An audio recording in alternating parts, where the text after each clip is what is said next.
The Valari Dominion had ruled the galaxy for 2 million years. They were tall creatures with hard shells like insects, their bodies covered in plates of dark blue armor that grew from their own skin. Their eyes were black and cold, and they moved with the confidence of beings who had never known true defeat. In all their history, they had conquered over 3,000 species. Some had fought back, some had begged for mercy. All had fallen in the end. The Valari believed this was the natural order of things. The strong ruled, the weak served or died. There was no other way. When their scout ships found the small blue planet called Earth, they did not think much of it. The planet was tiny compared to their homeworld. The creatures living on it were soft and fragile, with no natural weapons, no armor, no venom. They had only recently learned to travel between the stars, and their ships were slow and weak. Commander Thalos was given the mission to bring Earth into the Dominion. He was a decorated officer who had crushed rebellions on 12 worlds.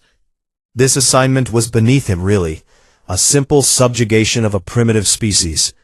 He expected it would take no more than a few weeks. His fleet arrived in the solar system and took position near the red planet the humans called Mars. From there, he sent a message to Earth. The message was simple: surrender unconditionally or face complete destruction. He gave them 1 week to respond. The humans surprised him by responding within 2 days. They wanted to send a diplomatic team to discuss terms. Thalos found this amusing. There were no terms to discuss, but he agreed to meet them, if only to see these strange, soft creatures up close. The human shuttle docked with his flagship on a cold morning by Earth's calendar. Thalos waited in the great hall of his ship, surrounded by his finest soldiers. He wanted to impress upon these humans the power they faced. The doors opened, and the humans walked in. There were 5 of them. At their head was an older male with silver hair and a calm face. He wore a simple uniform with medals on his chest. This was Admiral Park Do-hyun, a veteran of something the humans called the Unification Wars. Behind him came a young woman named Kim Yuna, who served as their translator. There were 2 guards, and finally a young officer named Lee Ji-won, who handled their communications. Thalos studied them with his cold black eyes. They were even smaller than he had expected. The admiral barely reached his chest. Their skin looked so soft, so easy to tear. He could not understand how such weak creatures had ever survived on their world. "You stand before the Valari Dominion," Thalos announced, his voice booming through the translator devices. "You will surrender your planet, your resources, and your people. You will serve the Dominion for eternity. This is not a request. This is your reality." The humans listened quietly. The admiral's face showed no fear, which Thalos found strange. Perhaps the creature was too stupid to understand the danger. Kim Yuna translated quickly, and Admiral Park nodded slowly. Then he spoke, his voice calm and steady. "And if we refuse?" Thalos stared at him. In 3,000 conquests, no species had ever asked that question so calmly. They usually begged or threatened or wept. This human simply asked, as if he were discussing the weather. "Then your species will be erased from existence," Thalos replied. "Every man, woman, and child, every city, every village, every memory. It will be as if you never existed." The admiral nodded again, as if considering this information carefully. He turned to look at his team, then back at Thalos. "We will need to discuss this with our leaders." Thalos felt a flash of anger. These creatures did not understand their position. They thought they had choices. They thought they could negotiate. He decided to teach them the truth of their situation. "You misunderstand," Thalos said coldly. "There is nothing to discuss, and to show you the price of wasting my time." He gestured to his soldiers. 2 of them moved forward, their weapons raised. They grabbed the young communications officer, Lee Ji-won, and dragged him forward. The other humans shouted in protest. Admiral Park stepped forward, his hand raised. "Wait, there is no need for this. We are willing to talk." "I am not," Thelos replied. The soldiers forced Jiwon to his knees. The young man looked up at his admiral, his face pale but his eyes steady. He did not beg, he did not cry. He simply nodded once, as if accepting what was about to happen. "Remember," Jiwon said quietly. "Tell them to remember." The Valari weapon fired. The young officer fell to the floor, dead. The great hall fell silent. Admiral Park stood very still, his eyes fixed on the body of his fallen officer. His face had changed. The calm was still there, but beneath it was something else. Something that made even Thelos feel a flicker of unease. "You may go," Thelos said, waving his hand dismissively. "Tell your leaders what you have seen. You have 3 days to surrender." Admiral Park looked up at him. When he spoke, his voice was quiet, but every word was clear. "Commander, I want you to remember this moment. Remember that you had a choice. Remember that we came to you in peace, and you chose violence. Because what happens next is your fault." Thelos laughed. "Threats? From a creature I could crush with one hand?" He simply turned and led his people back to their shuttle, carrying Jiwon's body with them. As the human ship departed, one of Thelos's officers approached him. "Sir, should we be concerned about his words?" "Concerned?" Thelos smiled coldly. "They have no fleet, no weapons that can harm us. They are nothing but soft, weak animals. In 3 days, they will surrender, and in 3 months, they will be serving in our mines." He turned away, already thinking about his next assignment. He did not know that he had just made the worst mistake in the history of his species. He did not know that those soft, weak animals had spent 10,000 years learning how to kill. And he did not know that the death of Li Jiwan would be remembered. The humans would make sure of that. The news of Li Jiwan's death reached Earth in 6 hours. By the 7th hour, every person on the planet knew what had happened. By the 8th hour, something had changed in the human race. The Valari expected panic. They expected riots in the streets, governments collapsing, people begging for mercy. They had seen it happen on hundreds of worlds. Fear was a weapon that always worked. But the humans did not panic. Instead, something far more dangerous happened. The nations of Earth, which had spent centuries fighting each other, suddenly stopped. Old enemies shook hands. Ancient grudges were forgotten. It was as if a switch had been flipped in the collective human mind. They had killed one of ours, the humans thought. They will pay. In Seoul, the Global Defense Council met in an emergency session. Leaders from every nation sat around a great table, their faces grim. At the head of the table stood Secretary General Cho Eun-ji, a small woman with gray hair and eyes like steel. "They think we are weak," she said, her voice carrying through the silent room. "They think that because we love peace, we cannot make war. They think that because we are soft on the outside, we are soft on the inside." She paused, looking at each face around the table. "They are wrong. Humans have never been peaceful. We have simply learned to aim our violets carefully. And now, we have a target." The council voted unanimously for war. There was no debate, there was no dissent.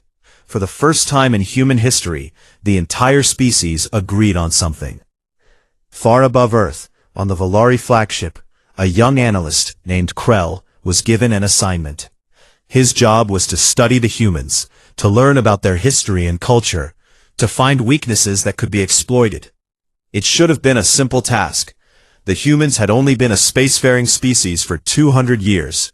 How complicated could they be? Krell began reading, and within a day, he was terrified. The humans had a long history, and most of it was written in blood. They had fought wars over land, over resources, over ideas, over gods. They had invented weapons of terrible power and used them on each other without hesitation. They had killed millions of their own kind in conflicts that lasted years. Krell read about something called the World Wars, where humans had slaughtered each other by the tens of millions. He read about nuclear weapons that could destroy entire cities in a single flash. He read about chemical weapons, biological weapons, cyber weapons. The humans had spent their entire existence finding new ways to kill. But what frightened Krell most was not their weapons. It was their nature. He learned that humans were something called persistence predators. In ancient times, they had hunted by chasing their prey for hours, sometimes days, until the animal collapsed from exhaustion. They did not have fangs or claws or venom. They simply refused to stop. He learned that humans had taken wolves, one of the most dangerous predators on their world, and turned them into pets. Not by defeating the wolves in battle, but by being so terrifying that the wolves chose to join them instead of fighting them. He learned that humans ate a chemical called capsaicin, which caused intense pain in the mouth. They ate it for fun. They called it spicy food, and competed to see who could eat the most. He learned that humans could survive injuries that would kill most species. They could lose limbs and keep fighting. They could be shot, stabbed, poisoned, and burned, and they would not stop until their hearts stopped beating. And he learned about something the humans called spite. It was an emotion that drove them to hurt their enemies, even when it cost them more than they gained. Humans would destroy themselves just to destroy someone who had wronged them. Krell brought his findings to Commander Thelos. His hands were shaking as he presented his report. "Sir, I believe we have made a serious mistake," he said. "These humans are not like any species we have conquered before. They are not prey. They are predators. Perhaps the most dangerous predators the galaxy has ever seen." Thelos looked at him with contempt. "They have no fleet worth mentioning. Their weapons are primitive. They are small and weak. What could they possibly do to us? Sir, they have spent 10,000 years killing each other. They have more experience with war than any species in the Dominion. And now they are united against us. All of them. Every human on every world." Thelos waved his hand dismissively. "Let them unite. What difference does it make? We have crushed species with far greater technology and numbers. These humans are nothing. But sir, their psychology is different. They form bonds with each other that are incredibly strong. They will die for strangers. They will sacrifice everything for revenge. If we kill one of them, 100 more will rise to take their place. They will never surrender. They will never stop." Thelos stared at him coldly. "You sound like a coward, Annalus. Perhaps you have spent too much time reading about these humans. You are starting to think like them." Krell wanted to say more. He wanted to explain that the humans were already adapting, already learning, already preparing. He wanted to warn Thelos that underestimating these creatures would be the death of them all. But he could see that the commander had made up his mind. To the Volari, size and technology were everything. They could not imagine that a species so small and primitive could be a real threat. As Krell left the commander's quarters, he passed a screen showing the latest intelligence from Earth. The humans were building ships at an incredible rate. Their factories ran day and night. Their scientists were working on new weapons, new shields, new strategies. And in every city, on every continent, the people were preparing. Old soldiers came out of retirement. Young people lined up to join the military. Scientists abandoned their peaceful research to work on weapons. Artists created propaganda that showed the Volari as monsters to be destroyed. The humans had a name for what was happening. They called it total war. Krell looked at the screen and felt a cold fear in his heart. He knew, with absolute certainty, that the Volari had awakened something terrible, something that should have been left sleeping. And they would not stop until they had their revenge. 6 months passed after the death of Li Jiwan. The Volari had expected the humans to surrender within days. They had surrounded Earth with their warships and blocked all trade routes. They thought hunger and fear would break the human spirit. They were wrong. On Earth, the humans did not starve. They rationed their food carefully. They grew crops in underground farms.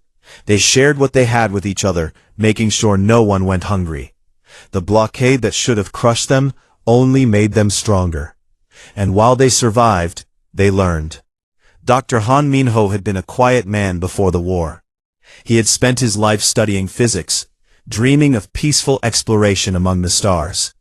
He had a wife and 2 daughters who he loved more than anything.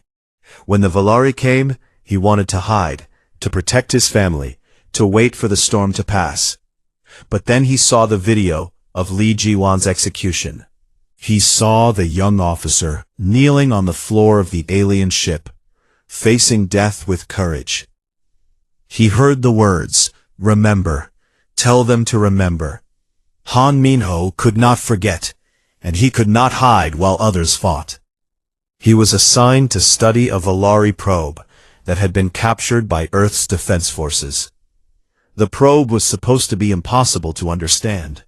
The Valari technology was millions of years more advanced than anything humans had built. Han Minho studied the probe for 3 weeks. He barely slept. He barely ate. His wife brought him food and begged him to rest, but he could not stop. Every time he closed his eyes, he saw Jiwan's face. On the 22nd day, he understood. The Valari shield technology was not magic. It was science, just like everything else, and science could be learned. Within a month, the first human ships were fitted with shield generators based on his designs. They were not as strong as the Valari shields, but they worked.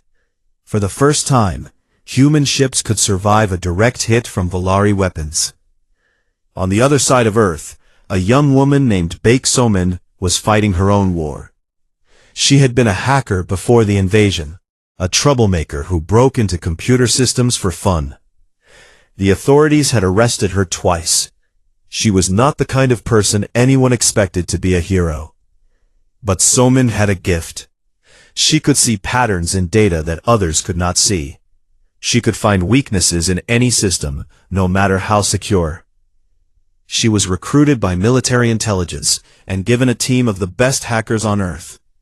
Their mission was to break into the Valari communication network and learn everything they could about the enemy. It took them 2 months. 2 months of working in a dark room, staring at screens, drinking cold coffee and eating stale bread. 2 months of failure after failure, hitting walls they could not break through. But Somin did not give up. Humans never gave up. On the 63rd day, she found a way in. The Valari had been broadcasting their communications for so long that they had become careless. They never imagined that a primitive species could crack their codes. Somin did not just listen to their communications. She mapped their entire military structure. She learned the names of their commanders, the locations of their bases, the schedules of their supply ships. She learned their weaknesses and their fears. And then she shared everything with the human commanders. Far from Earth, on the red planet Mars, another battle was being fought. The Valari had occupied the human colonies there, thinking it would be easy to control a few thousand settlers. They did not know about Song Harry. Harry was a botanist. She had come to Mars to grow plants, to help make the planet green and alive. She was a gentlewoman who loved flowers and hated violence. But the Valari killed her husband in the first week of the occupation. They shot him because he refused to bow to them. They left his body in the street as a warning to others. Hyeri did not bow either. Instead, she began to fight. She knew the life support systems of the Mars colony better than anyone. She knew which pipes carried air, which cables carried power, which computers controlled the water supply. And she used that knowledge to wage a silent war. The Valari soldiers began to die in strange accidents. Air vents would malfunction, filling rooms with carbon dioxide. Power would fail in the middle of the night, leaving soldiers to freeze in the Martian cold. Water supplies would become contaminated with chemicals that made the Volari sick. At first, the Volari thought these were just accidents, but the accidents kept happening, again and again, always to their soldiers, never to the human colonists. They tried to find the saboteur. They questioned the colonists, threatened them, tortured them, but no one talked. The humans protected each other, even under pain of death. In 1 week, 17 Volari soldiers died on Mars. Commander Thalos was informed that the situation was becoming difficult to control. Then send more soldiers, he ordered. Crush them. But more soldiers only meant more targets for Hyeri and her growing network of resistance fighters. The Volari were learning a hard lesson. They could occupy human territory, but they could never control the humans themselves. The human prisoners they captured were equally troubling. The Volari tried to interrogate them, to learn about Earth's defenses and plans. But the humans refused to talk. Some of them died from their wounds, rather than reveal anything. Others bit through their own tongues to make sure they could never speak. The Volari had never seen anything like it. In 3,000 conquests, no species had ever resisted so forcefully, so completely, so willingly. From his flagship, Admiral Park Dahon watched the reports coming in from across the solar system. The shields were working, the intelligence was flowing, the resistance was growing. He allowed himself a small smile. Then he recorded a message and sent it to the Volari command on all frequencies. "You killed one of ours," he said, his voice calm and cold. "We remember. And now we are coming for you." The first human counterattack began the next morning. The Volari had conquered 3,000 species. They knew how wars were fought. Armies faced armies, fleets faced fleets. The stronger side won, and the weaker side surrendered or died. It was logical. The humans did not fight like that. Captain Yun Taewon led the first major strike. He was a young officer with a reputation for doing things that other people called impossible. His superiors thought he was reckless. His crew thought he was a little bit crazy. But everyone agreed that he got results. His mission was to destroy a Volari fuel depot 3-star systems away from Earth. The depot supplied half of the Volari ships in the sector. Without it, their fleet would be crippled. The problem was that Taewon did not have enough fuel to get there and back. His ships were modified cargo vessels, not designed for long missions. His superiors told him the mission was too risky. Taewon smiled and said, "We will take their fuel when we get there." He led his squadron through empty space, avoiding Volari patrol routes, hiding behind asteroids and moons. It took 3 weeks to reach the depot. By the time they arrived, they were running on fumes. The attack lasted 12 minutes. The humans came out of nowhere, hitting the depot before the Volari defenders could react. Taewon's ships did not try to fight the enemy warships. They simply fired everything they had at the fuel storage tanks and watched them explode. Then, as the Volari scrambled to respond, Taewon landed his ships on the burning station and took what he needed.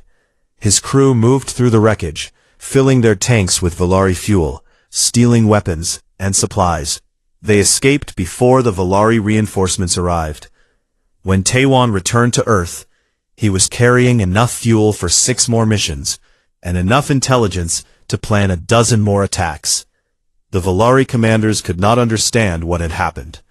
They had never seen a species attack a target so far from their home. They had never seen soldiers who were willing to risk everything on a mission that seemed impossible. This was just the beginning. All across the Volari-occupied territories, humans began to strike. They did not attack the enemy's strong points. They attacked the weak ones. Supply convoys were ambushed. Communication stations were destroyed. Officers were assassinated in their beds. The humans fought at night, when the Volari could not see well. They fought in storms, when sensors did not work. They attacked during shift changes, when guards were tired and confused. They never fought fair, and they never gave warning. Lieutenant Moon Sen-woo was part of the special operations team that dropped onto a Volari communications planet. Their mission was to destroy the main transmission tower that coordinated enemy movements in 4 star systems. The planet was heavily guarded. There were 10,000 Volari soldiers protecting the tower. Song-woo's team had only 30 people. They did not try to fight 10,000 soldiers. Instead, they moved through the jungle like ghosts, avoiding patrols, hiding in the mud and the darkness. It took them 4 days to reach the tower. When they arrived, they did not attack the front gate. They climbed the tower in the middle of the night, planting explosives at key structural points. Then they climbed back down and disappeared into the jungle. The tower fell at dawn. It took the Volari 6 months to rebuild it. By then, the humans had destroyed 3 more. The Volari soldiers began to feel something they had never felt before: fear. They were trained to fight armies, not shadows. They were trained to face enemies who stood and fought, not enemies who struck from nowhere and vanished like smoke. Every night, they wondered if a human was watching them from the darkness. Every morning, they counted how many of their friends had died. Commander Thelos demanded answers. How were the humans doing this? How were they winning against a superior force? Analyst Krell finally got his chance to address the High Council of the Volari Dominion. He stood before the most powerful beings in the galaxy and told them the truth. The humans are not fighting a war, he said. They are hunting. To them, we are not an enemy to be defeated. We are prey to be destroyed. The council members shifted uncomfortably. Prey?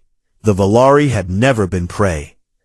Their psychology is different from ours, Krell continued. When we conquer a species, they eventually accept their fate. They submit. They move on. But humans cannot do this. They have something called spite. It is an emotion that makes them willing to suffer any cost to hurt those who have wronged them.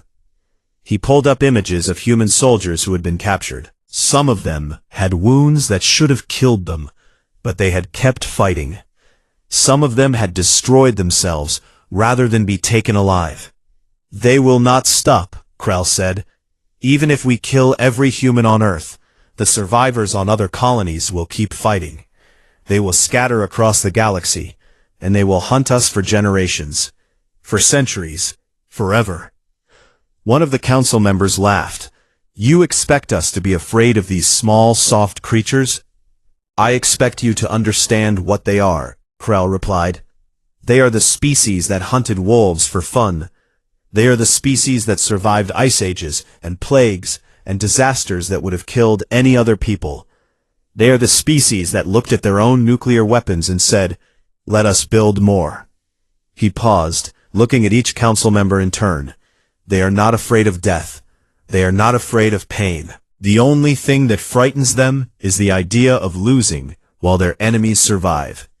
And right now, every human in the galaxy wants one thing: to make sure that we do not survive. The council was silent. For the first time, some of them began to wonder if they had made a terrible mistake. 3 days later, Admiral Park Do-hyun's fleet broke through the blockade of Earth. The battle was brutal and bloody. The Volari lost 40 ships. The humans lost twice as many. But the humans did not care about losses. They cared about winning. As his ships pushed forward into Volari territory, Admiral Park broadcast a message on all frequencies. His voice was calm, almost gentle, but his words made the Volari blood run cold. We are coming for you. You can run, you can hide, you can beg. It will not matter. We remember what you did, and we do not forgive. 1 year had passed since Lee Ji-won died on the floor of a Volari warship. 1 year of blood and fire and endless fighting. 1 year of humans dying by the thousands, but never stopping, never surrendering, never forgetting why they fought. Now the human fleet had reached the Volari homeworld. It was not a large fleet, Earth did not have the ships for a full invasion, but it did not need to invade. It only needed to strike. Admiral Park Do-hyun stood on the bridge of his flagship and looked at the planet below. It was a beautiful world, covered in blue oceans and green forests. Billions of Volari lived there. Families, children, ordinary people who had never hurt anyone. Park did not want to destroy them. He had never wanted this war. But he had a duty to the people who had trusted him, to the soldiers who had died for this moment, to the young officer whose last words had been, "Remember." And he would make sure the galaxy remembered too. The strike force was led by Commander Shin Jung-woo. Before the war, Jung-woo had been an engineer who designed toys for children. He had created things that made people smile. Now he created things that made people die. His team dropped onto the planet in small shuttles, avoiding the defense systems that Dr. Han Minho had helped them understand. They landed in darkness, 20 kilometers from the planetary defense grid. Jung-woo led his people through the alien city like shadows. The Volari did not see them. They did not hear them. They only knew something was wrong when the lights began to go out.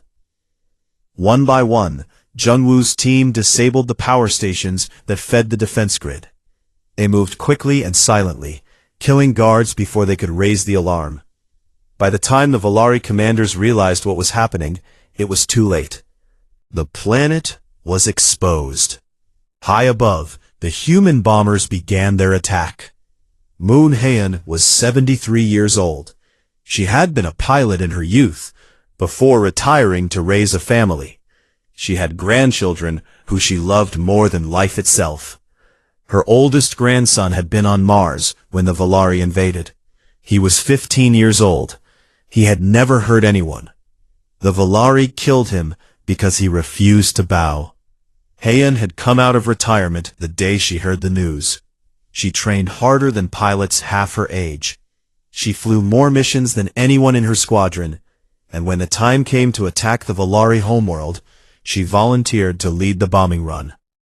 Her target was the bunker where the Volari High Council was hiding. It was buried deep underground, protected by layers of armor and shields. The military planners said it would take a direct hit from a nuclear weapon to destroy it. Haeun was carrying a nuclear weapon. She flew her bomber through a storm of enemy fire. Ships exploded around her. Her co-pilot was killed when a piece of debris tore through the cockpit.